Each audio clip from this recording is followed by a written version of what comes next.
അരനൂറ്റാണ്ടിനിടെയുണ്ടായ ശക്തമായ വരൾച്ചയാണ് ഈ വർഷത്തേതെന്ന റിപ്പോർട്ടുകൾ. രാജ്യത്തിന്റെ മുക്കാൽ ഭാഗം പ്രദേശത്തെയും വരൾച്ച ബാധിച്ചു കഴിഞ്ഞുവെന്നും കാലാവസ്ഥാ നിരീക്ഷകർ. അമേരിക്കയുടെ ഭൂരിഭാഗം പ്രദേശങ്ങളും കനത്ത വരൾച്ച നേരിടുകയാണെന്ന റിപ്പോർട്ടുകൾ. ഇത് 1950 ശേഷം രാജ്യം കണ്ട ഏറ്റവും ശക്തമായ വരൾച്ചയാണെന്ന് നാഷണൽ ക്ലൈമറ്റ് ഡാറ്റാ സെന്റർ കണക്കുകളിൽ വ്യക്തമാക്കുന്നു. രാജ്യത്തെ കൃഷിയിടങ്ങളെല്ലാം കരിഞ്ഞുണങ്ങിയ നിലയിലാണ്. ജലാശയങ്ങളിൽ ജലനിരപ്പ് ഏറ്റവും കുറഞ്ഞ നിലയിലുമെത്തി. രാജ്യത്തെ 55% പ്രദേശങ്ങളും കഴിഞ്ഞ മാസം കൊണ്ട് തന്നെ വറ്റി വരണ്ടു.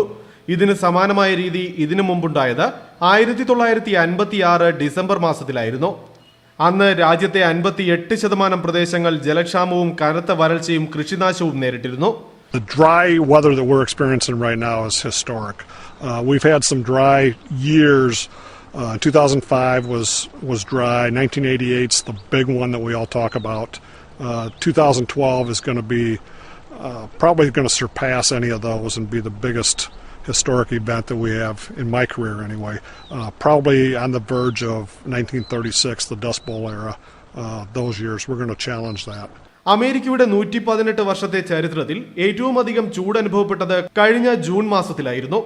രാജ്യത്തെ നല്ലൊരു ഭാഗം സ്റ്റേറ്റുകളിലും കനത്ത വരൾച്ചയെ തുടർന്ന് പ്രകൃതി ദുരന്തബാധിത പ്രദേശമായി പ്രഖ്യാപിച്ചിരിക്കുകയാണ്. എന്നാൽ പുതുതായി വന്ന കണക്കുകൾ പ്രകാരം രാജ്യത്തെ മുക്കാൽ ഭാഗം പ്രദേശങ്ങളും വരൾച്ച ബാധിത പ്രദേശങ്ങളിൽ ഉൾപ്പെട്ടിട്ടുണ്ട്. കഴിഞ്ഞ വർഷം ഇതേ സമയം ഉള്ളതിനേക്കാൾ 2 മടങ്ങാണ് ഇത്തവണ ഉണ്ടായിരിക്കുന്നത്. കനത്ത വെയിലിൽ കോൺ പാടങ്ങളും മറ്റ് കൃഷിവിളകളും നശിച്ചത് ഇനി വരാൻ പോകുന്ന കാലവും വറുതിയുടേതാണ് എന്ന സന്ദേശമാണ് നൽകുന്നത്.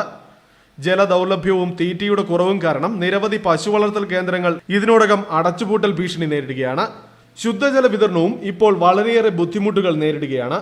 മാർച്ചിലാണ് രാജ്യത്തെ പല പ്രദേശങ്ങളിലും മഴ അവസാനമായി ഉണ്ടായത്. 1956 ശക്തമായ വരൾച്ച രാജ്യത്തെ ഒരു വലിയ സാമ്പത്തിക പ്രതിസന്ധിയിലേക്ക് കൂടിയാണ് തള്ളിവിട്ടത്. ഇതേ അവസ്ഥയോ അതിലപ്പുറമോ ഇത്തവണ വരുമോ എന്ന ആശങ്കയിലാണ് ദുരിതബാധിത പ്രദേശങ്ങളിലെ ജനങ്ങളും രാജ്യത്തെ സാമ്പത്തിക വിദഗ്ധരും.